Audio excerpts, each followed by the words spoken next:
సంవత్సరాల తరబడి ఎన్ని మందులు వాడినా మీ మోకాల నొప్పులు తగ్గట్లేదా? ప్రాణ పెయిన్ క్లినిక్ లో అత్యాధునిక చికిత్స.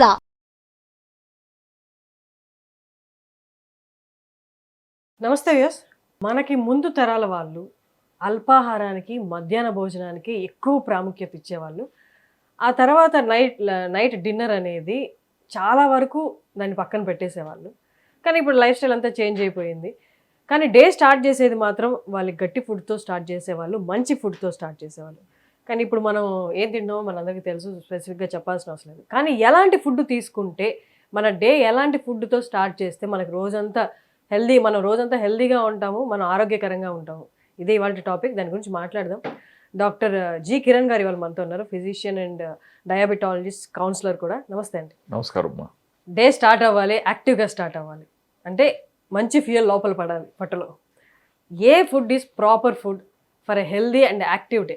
క్వశ్చన్ చాలా చిన్నదైనప్పటికీ ఆన్సర్ చాలా పెద్దదన్నమాట.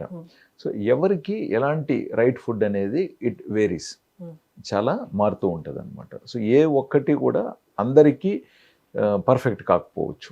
సో ముఖ్యంగా మనం డయాబెటీస్ ఉన్నవారితో మనం చూసినట్లయితే, లేదా ప్రీ డయాబెటీస్లో ఉన్నవారైనా సరే, లేదా కొంచెం ఊబకాయంతో ఉన్నవారైనా సరే, వీళ్ళందరికీ ఏంటంటే కంప్లీట్గా మనం తీసుకునే ఫుడ్లో తీపి అనేది ఉండకూడదు. సో తీపి ఎక్కడి నుంచి వస్తుంది? జనరల్గా అందరికీ అర్థమయ్యేది ఏంటి? పంచదార, బెల్లం అంటారు. లేదా నెక్స్ట్ వచ్చేది కార్బ్స్, ముఖ్యంగా అవి కూడా మనకి ప్రాసెస్డ్ కార్బ్స్ అయినప్పుడు. అంతేకాకుండా ఇప్పుడు మనం చెప్పుకుంటున్న కొన్ని విషయాలు ఏంటంటే, ఎదుగుతున్న పిల్లలకు కూడా, అదేవిధంగా మనకు టీనేజ్లో ఉన్న అబ్బాయిలకు కానీ అమ్మాయిలకు కూడా సరే, ఇది చాలా ఇంపార్టెంట్. సో మార్నింగ్ జనరల్గా అలవాటు ఏంటంటే, ఒక పాలు కానీ, కాఫీ కానీ, టీ కానీ విత్ షుగర్ వేసుకోవటం. లేవడం ఫస్ట్ డ్రింక్ అదే. తప్పులేదు, బట్ అందులో షుగర్ ఆపేయాలి. సార్ షుగర్ ఉన్నోళ్లే కదా ఆపేయాలి, షుగర్ లేని వాళ్ళు షుగర్ వేసుకోవచ్చు కదా. సరే, షుగర్ వేసుకుంటే షుగర్ వస్తుందని కాదు, బట్ ఆ షుగర్ వల్ల మనం ఇప్పుడు ప్రాబ్లమ్స్ కొన్ని ఫేస్ అవుతున్నాం. ఆ షుగర్లో ఉన్న ఒక కెమికల్ స్ట్రక్చర్ కావచ్చు, లేదా అది మనలోకి వెళ్ళిన తర్వాత నాన్ డయాబెటిక్కి షుగర్ పెరగకుండా ఉండటానికి ఇన్సులిన్ అనేది అదనంగా ఉత్పాదన అవ్వాలి. ఈ ఇన్సులిన్ అదనంగా ఉత్పాదన అయినప్పుడు షుగర్ని కంట్రోల్ చేయడానికి ఈ ఇన్సులిన్ తర్వాత ఆకలిని కూడా పెంచే ప్రమాదం ఉంటుంది. సో జనరల్గా ఒక మనిషికి ఉదాహరణకి ఇంత బ్రేక్ఫాస్ట్ అనుకుందాం. ఇప్పుడు ఈ షుగర్ పడటం వల్ల వీళ్ళకి ఇంత బ్రేక్ఫాస్ట్ సరిపోదు, ఇంత బ్రేక్ఫాస్ట్ కావాలి. సో షుగర్ లేని వారిలో ఇంత బ్రేక్ఫాస్ట్ తీసుకున్నంత మాత్రాన షుగర్ ఏం పెరగదు, కానీ ఇది అలవాటయ్యే కొద్దీ ఊబకాయం పెరుగుతుంది. సో ఈ బ్రేక్ఫాస్ట్ ఇలా అలవాటయ్యే కొద్దీ లంచ్లో ఇంకా ఎక్కువ తీసుకోవాలని కూడా కోరికలు పెరుగుతాయి. లేదా రెగ్యులర్గా తీసుకునేది సరిపోదు, లేదా ఇష్టపడరు, లేదా ఆరోగ్యకరమైన ఆహారం తీసుకోవడం కష్టమవుతుంది. తీయగా, రుచికరంగా, ఆకర్షణీయంగా ఉన్నదాన్ని తినటానికి మనసు కోరుతుంది. ఎప్పుడో ఒకసారి పర్వాలేదు, బట్ అదే రోజు అవుతుంది. సో అది వ్యసనం అయిపోతుంది. సో వ్యసనాలంటే సిగరెట్, డ్రింకింగ్ అంటారు కదా, కాదండి, ఇవి కూడా వ్యసనాలే. మనము నచ్చలేదు నాకు ఇప్పుడు ఫుడ్ అని చెప్తారు, చూసుకోండి, అది కరెక్ట్ కాదు. నచ్చలేదు అనటానికి ఏంటి ఫుడ్? అది నువ్వు తినాల్సిన ఫుడ్, అది ఆహారం, అది అందులో శక్తి, పోషక విలువలు ఉన్నది. నువ్వు అది నచ్చలేదని ఎలా చెప్తావు? సో వద్దని చెప్పచ్చు, కొంచెం తర్వాత తింటానని చెప్పచ్చు, లేదా ఉదయం కొంచెం ఎక్కువగా తిన్నాను, లేదా మధ్యాహ్నం కొంచెం ఎక్కువగా తిన్నాను కాబట్టి సో పొట్ట కొంచెం కంఫర్ట్గా లేదు కాబట్టి తినాలని అనుకోవట్లేదు అని చెప్పచ్చు. ఫుడ్ నచ్చలేదని చెప్పడం ఏంటండి? అంటే ఏమని అర్థం? ఫలానా నాకు నచ్చుతాయి అన్నట్టు కూడా అర్థం కదా ఇందులో. అంతే, ఇది నచ్చలేదంటే అది నచ్చుతుందని అర్థం కదా. సో అదేంటి నచ్చేది? తీయగా ఉండేది, కమ్మగా ఉండేది, రుచిగా ఉండేది. సో ఒకప్పుడు తీయగా ఉంది, కమ్మగా ఉంది, రుచిగా ఉంది అని దేన్ని అన్నారు? పౌషక విలువలు గల ఆహారాన్ని అన్నారు పెద్దలు. ఇప్పుడు మనం దేన్ని అంటున్నాం?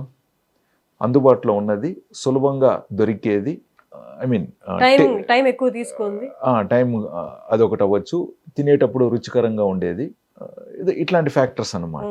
సో ఇప్పుడు ఏమవుతుందంటే, ఎప్పుడో ఒకసారి జరిగినప్పుడు అది ఇబ్బంది లేదు. ఇప్పుడు మనకు ఎప్పుడో ఒకసారి అంటే ఏంటి? ఏదో ఒక పుట్టినరోజు కావచ్చు, లేదా ఎక్కడో ఒక పెళ్ళికి కావచ్చు, లేదా ఏదో ఒక స్పెషల్ సిచ్యువేషన్. బట్ ఇవాళ మనకు ఆల్మోస్ట్ ప్రతిదీ స్పెషల్ అయిపోయింది. సో స్పెషల్ కోరిక అనేది ఎక్కువ అయిపోయింది. సో మీరు అడిగిన ప్రశ్నకు వచ్చినట్లయితే, సో ఇలా కాదు ఫస్ట్ ఆఫ్ ఆల్ మనం ఫుడ్ని చూడాల్సింది అనేది మనం అండర్స్టాండ్ చేసుకోగలిగినట్లయితే, ఫస్ట్ అక్కడి నుంచి స్టార్ట్ చేసినట్లయితే రైట్ ఫుడ్ అనేది చాలా ఈజీ. ఇంకా సో ఇప్పుడు మీ క్వశ్చన్కి డైరెక్ట్ ఆన్సర్, మార్నింగ్ పూట అరిగించుకోగలిగినప్పుడు ఎందుకంటే పాలు తాగినప్పుడు కొంచెం మంచి పాలు తాగితే కొంచెం టైం పడుతుంది అరుగుదలకి. సో చిన్నపిల్లలు, ఎదుగుదలలో ఉన్నవాళ్ళు, మంచి వయసులో ఉన్నవాళ్ళు హ్యాపీగా పాలు తీసుకోవచ్చు. బట్ ఇవాళ రేపు వీళ్ళకి కూడా అజీర్తి సమస్యలు ఉంటున్నాయి. సో పాలు తీసుకుంటే అరగట్లేదని కూడా కంప్లైంట్స్ ఉంటున్నాయి. సో కాబట్టి అది వేరే విషయం అనమాట. సో డైజెషన్ ప్రాబ్లం ఏమీ లేదు అనుకుంటే పాలు అనేది మంచి ఆప్షన్. ఒకవేళ పాలు తీసుకోలేనప్పుడు మళ్ళీ మనం పెరుగు, మజ్జిగ తీసుకోవచ్చు. ఎందుకంటే ఇవి ఈజీగా డైజెస్ట్ అవుతాయి, ఫెర్మెంట్ అయిపోయి ఉంటాయి కాబట్టి వీటితో డైజెషన్ ఈజీగా ఉంటుంది. సో మనకు పాలు కానీ మజ్జిగ కానీ వీటితో ఎటువంటి పోషక విలువలు వస్తాయి? ముఖ్యంగా కాల్షియము, వైటమిన్ డి, ఇంకా కొన్ని మైక్రో అండ్ మ్యాక్రో న్యూట్రియంట్స్ కూడా ఉంటాయి అన్నమాట. సో ఇవి అలవాటు ఉన్న వారికి ఇది తప్పేం లేదు, మంచిది. రెండోది, ఇప్పుడు ట్రెడిషనల్గా మన బ్రేక్ఫాస్ట్కి వస్తే ఇడ్లీ, దోశ, ఉప్మా, పొంగలి ఇవన్నీ కూడా కార్బ్స్ రిచ్. సో రోజంతా కష్టపడి పని, శారీరక శ్రమ ఉన్న వారికి ఇది పర్ఫెక్ట్లీ ఫిట్. అంటే మీరు రిక్షా దొక్కుతున్నారు, లేకన్నా ఉంటే ఆ బావిలో నీళ్లు చెందుతున్నారు, లేకన్నా ఉంటే ఎద్దులతో 2 ఎకరాల పొలం దున్నాలనుకుంటున్నారు, చాలా పర్ఫెక్ట్. ఎందుకంటే అవి తినకపోతే మీరు పని చేయలేరు. అంత ఖర్చు పెట్టే వాళ్ళే, శారీరక ఖర్చు ఉన్న వాళ్ళే, మనం ఉన్న వాళ్ళే. ఇప్పుడు గడ్డి మోయాలి, చాలా పనులు ఉన్నాయి కదా. మరి అంత పనులు పెట్టుకున్న వాళ్ళు స్టైల్గా ఇంత బర్గరు లేకన్నా ఉంటే మనం ఏదైతే డైట్ చెప్తున్నామో అవి తినేసిపోతే వాళ్ళు ఎలా పని చేస్తారు? పని చేయరు. సో ఇప్పుడు మనం ఫస్ట్ అనుకున్న ఈ ఐటమ్స్ అన్నీ తింటే మనం అంత పని చేయడానికి గల మనలో శక్తి ఉత్పాదన అవుతుంది అనేది నేను చెప్తున్నా. మరి అంత పని చేయనప్పుడు ఇంత శక్తినిచ్చే బ్రేక్ఫాస్ట్ తింటే మరి మనలోకి వెళ్ళిన తర్వాత అంత శక్తి ఉత్పాదన అవుతుంది కదా. నువ్వు ఖర్చు అయితే పెట్టాలా, ఖర్చు పెట్టకపోతే అది నెక్స్ట్ వేరే ఇతర సమస్యలుగా దారితీస్తుంది స్టెప్ బై స్టెప్గా. సో కాబట్టి మళ్ళీ మనం ఆలోచించాల్సింది ఏంటంటే ఎంత పని ఉంది మనకి ఎంత ఫుడ్ అవసరం. ఇవన్నీ మనకు అందరికి ఇష్టమైనటివే కాబట్టి సో వీటిల్లో చిన్న మార్పులు. సో మనకు రైస్ అనేది ఏంటి? దంపుడు బియ్యం. సో దంపుడు బియ్యం పొరలో మనకు మంచి పోషక విలువలు, ముఖ్యంగా వైటమిన్ బి అన్నీ ఉంటాయి. సో వైటమిన్ బి అనేది బుద్ధిబలానికే కాకుండా రక్తహీనత రాకుండా ఉండటానికి కూడా కాపాడుతుంది. సో బట్ మనం ఎప్పుడైతే పాలిష్ చేసేస్తున్నామో దాంట్లో ఒట్టి కార్బ్స్ ఎక్కువ అవుతున్నాయి, పోషక విలువలు పడిపోతున్నాయి. సో కాబట్టి తక్కువ పాలిష్ ఉన్న రైస్ తీసుకోండి ఇవి వండేటప్పుడు. సో మనకు కార్బ్స్ వల్ల పెరిగే షుగర్స్ తక్కువ పెరుగుతాయి, పోషక విలువలు ఎక్కువగా లభిస్తాయి. తినటం ద్వారా కూడా మనకు తృప్తి కూడా చెందుతాం. తక్కువ ఫుడ్తో కూడా పొట్ట నిండింది, తృప్తిగా ఉన్నామనే ఫీలింగ్ వస్తుంది. మధ్యాహ్నం వరకు కూడా ఎనర్జీ లెవెల్స్ లాస్ట్ అవుతాయి. మనం కానీ ప్యూర్ పాలిష్డ్ రైస్తో తిన్నామనుకోండి, మధ్యాహ్నం కాకముందే మళ్ళీ ఆకలి అవుతుంది. ఎందుకంటే ఇవి త్వరగా అరిగిపోయి ఉంటాయి. అండ్ వీటి వల్ల ఎనర్జీ కూడా ఎక్కువ ఉత్పాదన అవుతుంది. ఆ ఎనర్జీ మనం వాడలేదు కాబట్టి అది మళ్ళీ కొవ్వుగా మారుతూ ఉంటుంది. సో లివర్కి, ప్యాన్క్రియాస్కి అన్నిటికీ డబుల్ పని పడుతుంది. చిన్న వయసులో ఇవన్నీ తెలివి నడిచిపోతూ ఉంటాయి, కాస్త బొద్దుగా తయారవుతున్నారు అంటారు. బట్ అది ఇంకొక 5-10 years దాటిన తర్వాత డయాబెటీస్, ఒబేసిటీ, థైరాయిడ్ ఇంకా ఇతర సమస్యలకు తర్వాత దారితీస్తుంది. సో మా దగ్గరికి వచ్చేదానికి ఆ దారి తీసిన తర్వాత మా తలుపులకు వస్తాయి. సో ఈ తలుపులు తట్టకూడదు అనుకుంటే ముందుగా మన జాగ్రత్తలు తీసుకోండి అలా. అదేవిధంగా పూరి, చపాతి ఇటువంటివి కూడా బ్రేక్ఫాస్టే. సో పూరి, చపాతీలు ఎక్కువగా మనం వాడేది గోధుమ పిండి. సో అక్కడ ఇంకా పూరి గోధుమ పిండితో కాకుండా ఇంకొక విధానం ఏంటంటే మైదా పిండి. మైదా పిండి మరీ బ్యాడ్ కాబట్టి మైదా పిండితో పోలిస్తే కనీసం కొంచెం గోధుమ పిండి. ఓకే, కాబట్టి అక్కడ మనం పెద్దగా డిస్కస్ చేయలేం. Okay, puri is fine. But చపాతీలోకి వచ్చేతలికే గోధుమ పిండితో పాటు మీరు కొంచెం సజ్జ పిండి, జొన్న పిండి, రాగుల పిండి కూడా కలిపి కూడా మనం చపాతీలాగా కూడా చేసుకోవచ్చు. బట్ అట్లీస్ట్ చపాతీలు చేసేటప్పుడన్నా వితౌట్ ఆయిల్ కుక్ చేయాలి. సో ఇలాగా కొన్ని సింపుల్ థింగ్స్ అన్నమాట. ఇంకా మనం సింపుల్గా మాట్లాడుకుంటే అందరికీ బ్రేక్ఫాస్ట్ అంటే ఇటీవల అందరూ ఏంటి బ్రెడ్ ఆమ్లెట్, లేకంటే ఓట్ మీలు, లేకన్నా ఉంటే రకరకాల జావా లేదా గంజలు అంటున్నాం కదా, అవి కూడా మంచివే.